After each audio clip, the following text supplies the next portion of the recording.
আমার এই শখের ফ্যানটা নষ্ট হয়ে গেছে, জানেন? আমার মনটা অনেক খারাপ। এই ফ্যানটা মাহিন যখন অনেক ছোট ছিল তখন আমি কিনছিলাম। মানে এটা ঠিক করে আনছি কালকে। আমি কালকে না 2-3 দিন হয় ঠিক করে আনছি। সকালবেলা মানে রাত্রে মানে সাইডে শুইছি আর উঠে দেখি যে ফ্যান মানে নষ্ট হয়ে গেছে। মানে কি ঠিক করে দিল কিছু বুঝলাম না। এখন আমার নতুন একটা ফ্যানও কিনতে হবে। টেবিল ফ্যান ছাড়া আমি অচল। আমার খুব খারাপ লাগে, সিলিং ফ্যান থাকলেও আমার টেবিল ফ্যান লাগবে। আমার খুব গরম লাগে, সিলিং ফ্যানের বাতাস আমার ঠান্ডা লাগে না। ফ্যানটার জন্য অনেক খারাপ লাগতেছে। আর পরিষ্কার করে ধুইছি, পুরা নতুন করছি, সব ঠিক করছি, যে তাও আমি ফ্যানটা ফালাবো না। আমি পুরান জিনিস ফালাইতে আমার খুব খারাপ লাগে। আছে না অনেকে পুরান জিনিস তাড়াতাড়ি ফালিয়ে দেয়, আমি তা পারি না, আমার খুব খারাপ লাগে। চলেন আপনাদের আমার বেলকনিতে নিয়ে যাই। বেলকনিতে আমার মিষ্টি লাউ গাছের একটা সুন্দর ডগা ছাড়ছে, সেটা আপনাদের সাথে আজকে একটু শেয়ার করি।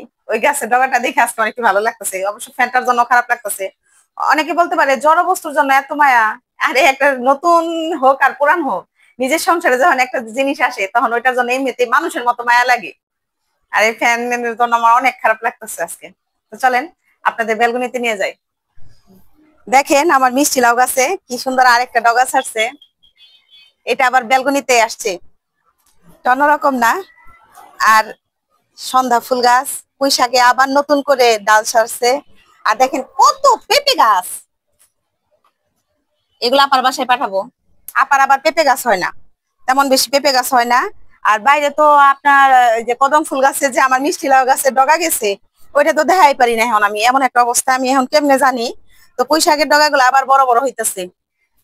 গাছগুলো উঠিয়ে ফেলা লাগবে খুব তাড়াতাড়ি, বেশি সময় নেই। আর দুপুরে রান্না করতেছি, আজকে হচ্ছে শুক্রবার, ঠিক আছে? আর এই জায়গায় এই ডালটা কোন দিকে দিব? এই দিকটা গ্রিল দিয়ে উঠিয়ে দেওয়া লাগবে মিষ্টি লাউ ডগাটা। এই যে গাছের গোড়ায় মাটি হয়ে গেছে, আনতে হবে মাটি। এই মাটিগুলা কিন্তু আমার বোনে দিছিল, সব কয়টা মাটি। আকাশ দিয়ে প্লেন যাইতেছে, প্লেন গেলে আমার ভয় করে, মনে হয় যে এই বুঝে আমাদের উপরে পড়লো। এই মাটিগুলো আমার বোনে দিছিল, ও আবার এই যে বস্তায় বইটা দিছিল। আমি আবার, ও বললো আমি টবে বুনতে চাইছিলাম, পরে বললো যে টবে ভালো হয় না, বস্তায় ভালো হয়, সেই জন্য। কিন্তু মিষ্টি লাউ গাছটা নিচে অনেক ছড়াইছে, আমি দেখাই পারতাছি না, সত্যি কথা যেটা। আর আমি ওই পাশে, আর আমি আজকে বিরিয়ানি রান্না করতেছি। মাংসটা বসিয়ে রাখছি। গরু বিরিয়ানি করতে গেলে একটু সময়ের ব্যাপার, মাংসটা ভালো করে সিদ্ধ হইতে হয়, এই জন্য আর কি অল্প করে জাল দিয়ে রাখছি। বিরিয়ানির জন্য মাংস কষাইতেছি এখানে।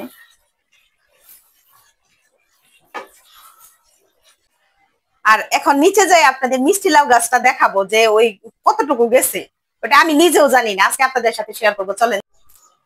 তো এখান থেকে কিন্তু পুরোপুরি দেখা যায় না, শুধু কদম গাছটাই দেখা যায়।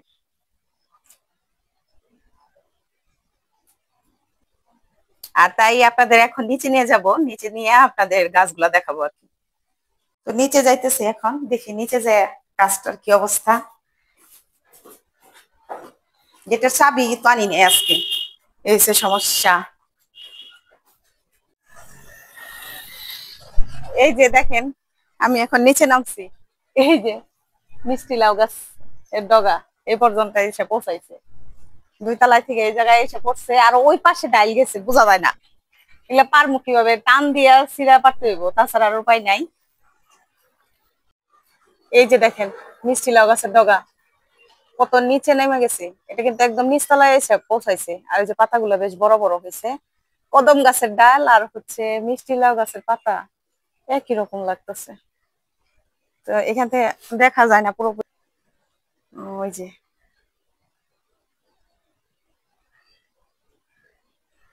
তাই ভাবলাম যে একটু দেখাই আপনাদের। তো শাখাটা দেখাইছে, কিন্তু এটা যে নিচের দিকে ডাল নামছে, এই ডালটা আমি এখন কিভাবে কাটবো? অনেক নিচে নামে গেছে, তো বোঝা যাইতেছে না ক্যামেরায় অতটা। এই যে অনেক বড় বড় পাতা হয়েছে, প্রত্যেকটা পাতায় অনেক ভালো সিদ্ধ হয়।